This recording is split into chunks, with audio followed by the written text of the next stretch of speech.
Graça e paz, irmãos.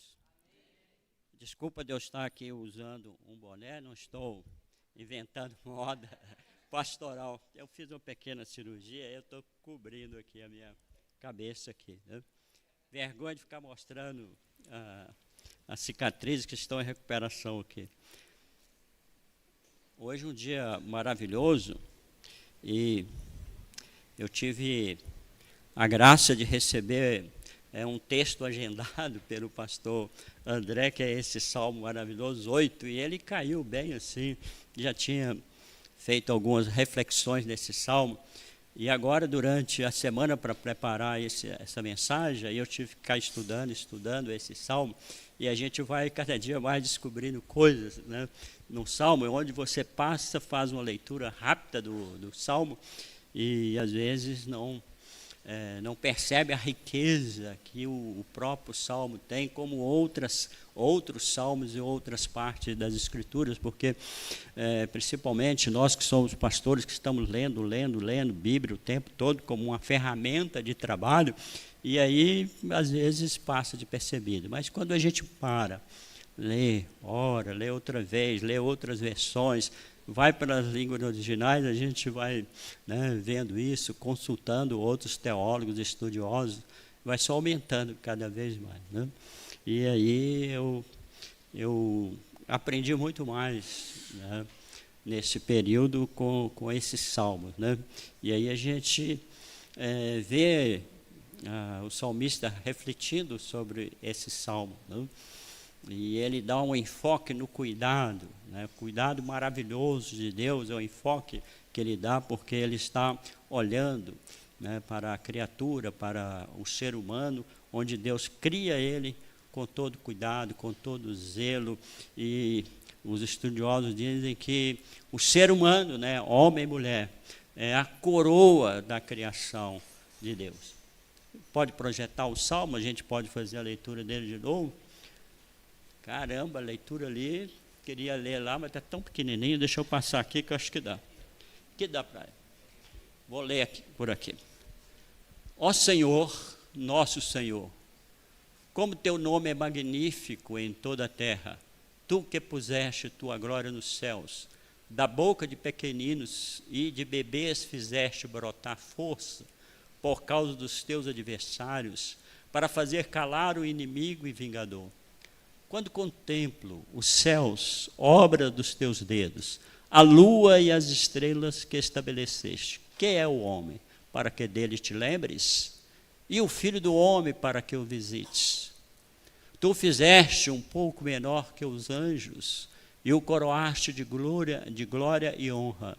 Deste-lhe domínio sobre as obras das tuas mãos. Tudo puseste debaixo dos teus pés, todas as ovelhas e bois, assim como os animais selvagens, as aves dos céus, os peixes do mar e tudo o que percorre a vereda dos mares. Ó Senhor, nosso Senhor, como teu nome é magnífico em toda a terra. Amém, irmãos? Salmo, né? Eu faço uma tese do Salmo, né? A grandeza de Deus e a dignidade sob a visão divina, destaca o seu cuidado maravilhoso sobre a sua obra, a obra da criadora de Deus. O autor não podia ser, né? É Davi, mas não é você não, é outro, né? É o Davi bíblico aqui. Esse salmo é o cântico de louvor a Deus que exalta o seu ser e a sua obra na criação. Esse salmo também é a canção de celebração que exalta a grandeza de Deus e a dignidade humana. Era, nos tempos bíblicos, um salmo próprio para ser cantado, né, acompanhado de instrumento de cordas. Talvez aquele violãozinho seu, né? Acho que não existia violão na época, mas outros instrumentos, né? Este salmo é profundamente teológico. Ele trata tanto da revelação geral de Deus, quando diz que os céus anuncia, fala, né, da glória, da grandeza de Deus, quanto da sua revelação especial manifestada na criação dos seres humanos, homem e mulher. Outro fato notável sobre o Salmo 8 é a citação no Novo Testamento, onde ele é aplicado exclusivamente a Cristo e por Cristo. Por essa razão, esse salmo é considerado, um salmo messiânico, ou o salmo de Jesus, como a gente vê no comentário, no devocional que a igreja está adotando aqui. E eu faço duas grandes verdades teológicas sobre este salmo: a grandeza de Deus e a dignidade humana. Então nós vamos falar primeiro sobre a grandeza de Deus. Aí a gente percebe que a grandeza de Deus, ela é uma revelação exposta na natureza, dizendo: a grandeza de Deus, ela não pode ser medida. Não existe um instrumento, nem mesmo com o uso da mais avançada tecnologia, que possa medir precisamente a grandeza de Deus. As nossas palavras, por mais poético que seja Davi ou outros poetas bíblicos, e na atualidade, dificilmente essas palavras vão descrever a grandeza de Deus. Deus é grande em poder, em amor, em santidade, em majestade, em glória, em graça, em misericórdia, perdão e honra. Aí eu olho para os versículos seguintes, que vai falar sobre isso, 1 e 2, e eu vejo 3 conceitos para revelar a grandeza de Deus. O primeiro conceito é destacado no seu próprio nome, quando o salmista disse o nome de Deus, Como é majestoso o seu nome em toda a terra. O nome de Deus, ele é grandioso no universo e no mundo inteiro. O seu nome revela os seus atributos, revela o seu caráter, a sua própria santidade. O profeta Isaías mostra a grandeza de Deus na boca dos serafins, exaltando a Deus, repetindo 3 vezes: santo, santo, santo é o Senhor. Isaías 6:33 diz: e proclamavam os outros: santo, santo, santo é o Senhor dos exércitos. A terra está cheia de sua glória. O seu nome revela a sua própria santidade, o seu poder. O salmista diz: o Senhor, Senhor nosso.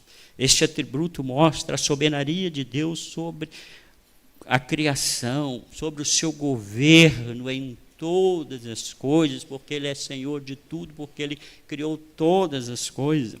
O salmista, então, refere-se a Deus de forma pessoal e íntima, trazendo para si: o Senhor é meu, o Senhor é meu, o Senhor é meu Senhor. Ele destaca o Deus da aliança, Yahweh, ou Javé, ou esse Deus que relaciona com as pessoas e que fez uma aliança com o ser humano, uma aliança de amor e de misericórdia. Deus não é apenas o nosso Salvador. A gente vê as mensagens bíblicas, também não tem nada contra elas, as mensagens de salvação, de apelo e tudo mais, onde se busca a pessoa aceitar Jesus como Salvador da sua vida. Mas Jesus é mais do que o nosso Salvador. Tem a implicação na salvação dele ser o nosso Senhor. Então ele não é apenas Salvador, ele é o nosso Senhor, e nós devemos a ele obediência, reverência, glória e honra. Devemos a ele a adoração, o nosso louvor, a nossa celebração, como estamos fazendo agora de manhã. E eu pergunto: quem é Deus para você? Quem é Deus para mim? Quem é Deus para nós? O próprio salmista responde: Deus é Senhor, Deus é soberano, Deus é Criador. Ele é o design inteligente, desenhou, projetou tudo minuciosamente, detalhadamente, de forma inteligente. Alguns cientistas cristãos, quando vão estudar o mundo, o universo, ou outro tipo de ciência, eles ficam maravilhados como todas as coisas foram criadas detalhadamente. E eu tento colocar aqui de forma que, quando Deus criou os céus, Deus desenhou, arquitetou, e Ele colocou lá a sua assinatura. Existe um ser que criou isso. Ele não brota do nada, né? Ele não evolui. É Deus, através da sua palavra, faz todas essas coisas nascerem da forma que Ele quis e projetou e teve dentro da sua mente. Mas Ele também é um Deus que relaciona com nós, com o seu povo, de forma pessoal. Quando eu estudava teologia no seminário, e o meu professor falava isso, eu ficava logo pensando, né? A gente às vezes pensa em Deus, e a mente nossa, às vezes, parece que Deus está lá, né? Lá no universo, lá no céu, lá no seu trono, e nós estamos aqui. Mas Deus é um ser pessoal, é um ser que sente, que pensa, que relaciona conosco. É a nossa semelhança com Ele, são essas, né? Os nossos sentimentos, as nossas dores, a nossa imaginação criadora, tudo tem a ver com a semelhança que nós temos com Deus. Dessa forma, nós podemos dizer, Deus relaciona conosco intimamente, e nós temos o privilégio de relacionar com Ele, então Ele é o nosso Senhor. A outra forma de revelar Deus, ela está no universo, ainda no versículo 1, ele diz, a tua glória é cantada, né? É cantada nos céus, é anunciada nos céus, é manifesta nos céus. Você olha para os céus, né, e você logo pensa, quem é que fez tudo isso? A sua mente logo já busca alguém que criou. Não é alguma coisa que se evolui, que nasce espontaneamente e vai se evoluindo. Não é isso, é Deus criando, e Ele coloca ali a sua glória, coloca a sua existência.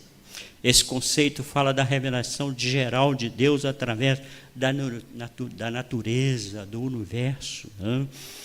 Deus é magnífico em toda a terra, a sua majestade divina está exposta no universo, dizendo, eu sou o Deus dos deuses, eu sou majestoso, eu sou o rei dos reis, eu criei tudo isso, né?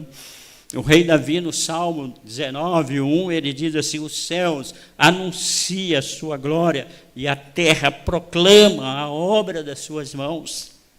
Os céus anunciam a existência de Deus, esse design inteligente que desenhou, projetou tudo minuciosamente, detalhadamente, inteligentemente. E a outra forma de revelar essa grandeza de Deus é através do louvor. Mas louvor, e a Bíblia, né, esse salmo é interessante, que eu parei quando eu cheguei aqui e eu fui buscar informações sobre isso. Ele fala, o louvor que brota da boca de pequeninos e de crianças de colo, ou de recém-nascidos. A glória de Deus não está apenas no universo. A glória de Deus está na boca de crianças de colo que canta canções em alta voz o teu nome. Teologia infantil. O Marcos falava da menina dele aqui que olhava para a lua, né? E quando estava meia lua, parece que alguém foi lá e deu uma bocada, comeu, né? Isso é teologia infantil. Maravilhoso, puro, que nasce da boca de crianças. E às vezes a gente passa de percebida, e as crianças, ou na sua inocência, ela faz mais teologia do que próprio pessoas estudiosas da Bíblia, e às vezes arranca de nós a admiração em ver a teologia das crianças, que às vezes não damos nada em conta, né? E é profundo, e às vezes nós não temos nem resposta, né, às perguntas dessa criança. Imaginar que alguém comeu, né, um pedaço da lua, né? Talvez seja um mineiro igual eu, né, que não pode ver um queijo e vai querer dar uma bocada ali, né? Principalmente quando está cheia, né, aquele queijo cheio assim, né? Oh, Deus! Sim, Deus colocou o seu louvor na boca das crianças e dos recém-nascidos, do qual brota força que faz calar o adversário, o inimigo e o vingador. O Senhor Jesus citou essa verdade após ter purificado o templo em Jerusalém, lá em Mateus capítulo 21, versículo 16, ele disse assim, dos lábios de criança e dos recém-nascidos, suscitaste, levantaste louvor. O que isso significa? Significa que o louvor verdadeiro e puro, ele adora a Deus e cala o inimigo. Calamos então o inimigo quando adoramos a Deus. Calamos o inimigo quando cultuamos a Deus. Calamos o inimigo quando celebramos a Deus. Calamos o inimigo quando damos glória a Deus. Calamos o inimigo e adoramos a Deus com cânticos e com palavras de expressões que glorificam a Deus, e nós calamos o inimigo. Além de calar, e em primeiro lugar, é a glória de Deus. Glorificamos a Deus. Veja como o louvor de criança tem um louvor inocente, um louvor verdadeiro, né? Tem uma força de poder de calar o inimigo. E um louvor que chega ao trono da graça de Deus. A segunda verdade que eu vejo no Salmo é sobre a dignidade humana. E o salmista fica encucado, né? Alguns estudiosos, né, pensam que Davi estava lá no campo, naquele momento, cuidando das suas ovelhas à noite, e aí estava aquele céu estrelado, bonito, limpo, né? E aí ele começou a refletir, né, tudo isso. Então ele olha para o céu, ele contempla aquele azul, né, imenso, como uma arte desenhada e feita à mão, lua, estrelas projetado cuidadosamente no seu lugar, no seu espaço. E essa cena noturna provoca dentro do salmista uma dúvida metódica. E ele diz, e ele passa a fazer uma comparação entre a sua existência e a existência de todas as coisas. E aí ele faz essa pergunta. E essa pergunta não sai da sua cabeça, da cabeça do salmista. E ele diz assim: eu olho para mim e pergunto, quem é o homem para que deles se lembre? Quem é o homem para que deles se lembre? Aqui o salmista está se referindo à fragilidade, à transitoriedade dos seres humanos diante da grandeza de Deus. Quem sou eu para que Deus pense em mim? Como Deus poderia pensar em mim, que constantemente vivo desapontando? Nessa imensidão do universo, eu sou apenas, né, uma pequena parte. E lembrar dessa insignificância, dessa transitoriedade, fragilidade nossa, faz-nos manter humildes.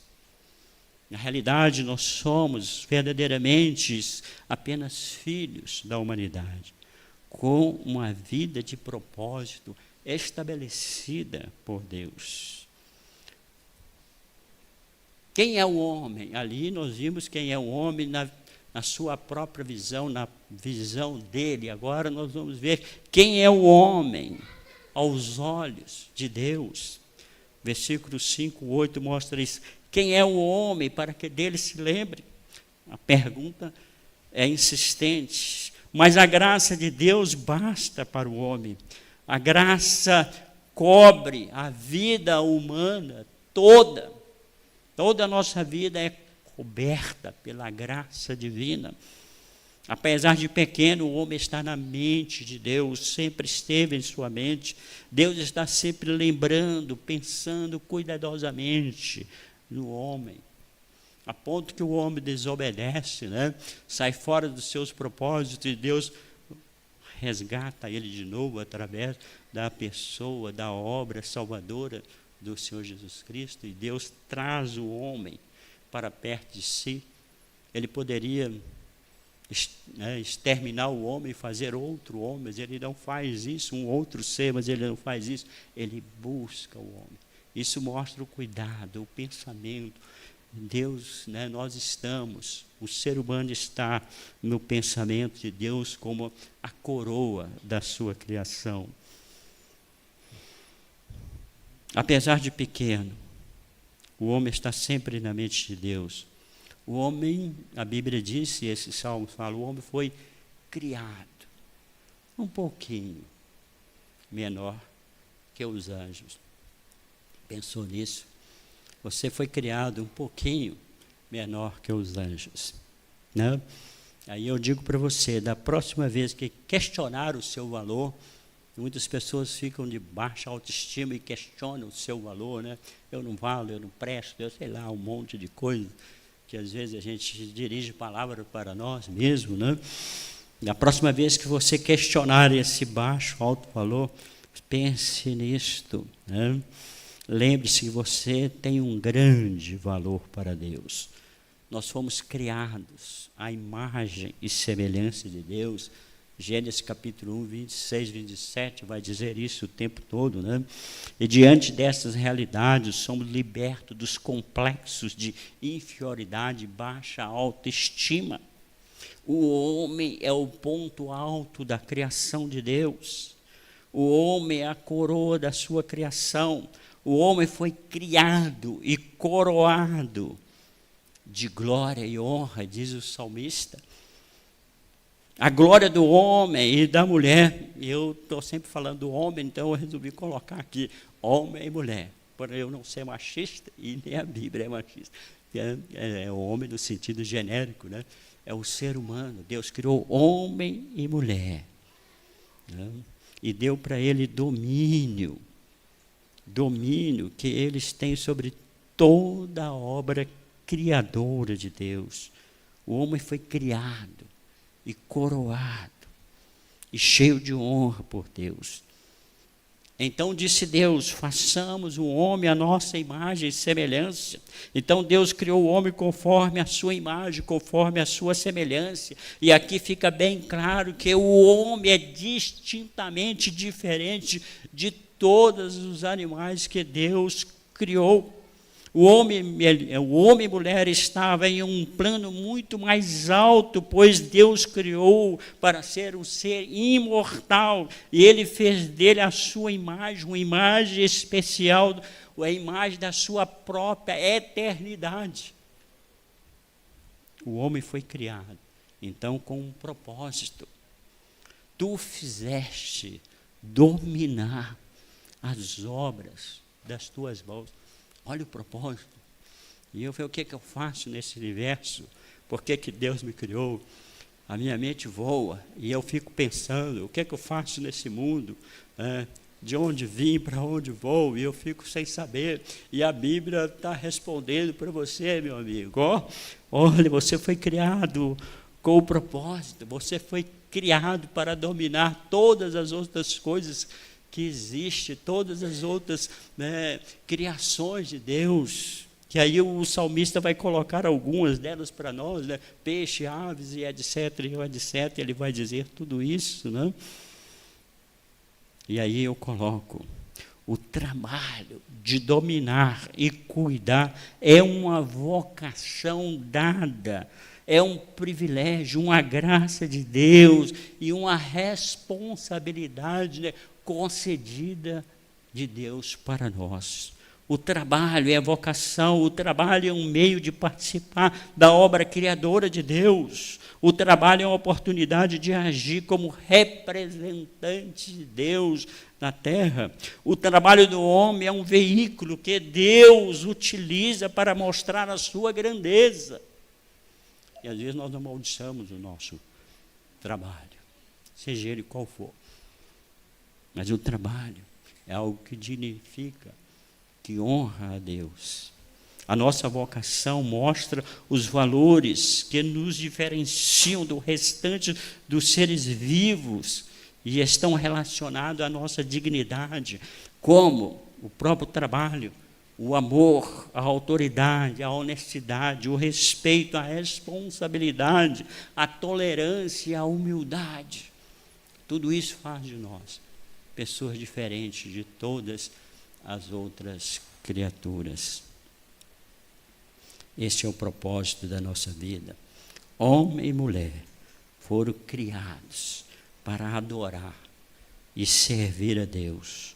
Homem e mulher foram criados para desfrutar da comunhão com Deus. Homem e mulher foram criados para formar uma família. Isto é privilégio, isto é dignidade, isso é valor, isto é propósito, isso é missão de vida. O homem e mulher deve cumprir com responsabilidade a sua missão na família, na igreja e no mundo. O Salmo 8 mostra a fonte divina deste cuidado maravilhoso. Quem é o Filho do Homem? No Salmo 8. Quem é o Filho do Homem? É a referência a Jesus. É uma referência a Jesus, a Cristo. E em Cristo nós encontramos as respostas. Em Cristo Deus visitou o homem, um ser pequeno. Em Cristo o homem foi criado um pouco menor do que os anjos. Em Cristo o homem foi feito filho de Deus. Em Cristo o homem recebeu glória e honra. Em Cristo o homem tem acesso a Deus. Em Cristo o homem pertence à família de Deus. E em Cristo o homem recebeu o perdão de Deus. Em Cristo o homem foi liberto. E em Cristo o homem foi justificado. Em Cristo nós tornamos-nos pessoas imortais. Nós temos a vida eterna. E a verdadeira grandeza do homem está em conhecer a Deus. Em conhecer a Deus. A verdadeira dignidade do homem é um privilégio de relacionar, de ter comunhão com Deus. Sua posição mais importante no mundo é como servo, adorador, que se curva diante dessa majestade, da majestade do seu Senhor. E aí, terminando a nossa mensagem, o Salmo termina da mesma forma que começou. O salmista repete, no início e no fim, o Senhor, ó Senhor, Senhor nosso, qual magnífico em toda a terra é o teu nome. E aí, diante disso, eu preciso apenas pedir a ajuda de Deus para a minha vida. E eu faço, Senhor, ajuda-me a manter a humildade. Ajuda-me, Senhor, em todas as minhas interações diárias, a tratar cada um que eu encontrar como alguém infinitamente precioso aos teus olhos. E nós devemos sempre lembrar, a glória, a honra, o louvor é dele e para ele. Amém? Vamos estar orando mais uma vez. Senhor, nós te damos graças, porque tu és um Deus maravilhoso, um Deus que cuida de nós, um Deus que mostra a sua existência, a tua revelação para nós através da natureza e através do nosso próprio íntimo. E também nós temos a revelação da tua palavra falando da tua existência. Tu és grande, tu és magnífico, tu és majestoso. E nós estamos aqui para te louvar, para te adorar. Mantém, Senhor, o nosso coração humilde, apesar de sermos a coroa da tua criação, que nós possamos ser humildes, saber relacionar com os nossos irmãos, saber relacionar contigo mesmo, que a tua honra seja cada vez mais expressa pela nossa palavra, pelo nosso coração, pela nossa alma, e o louvor e a adoração é tua, em nome de Jesus que oramos, amém.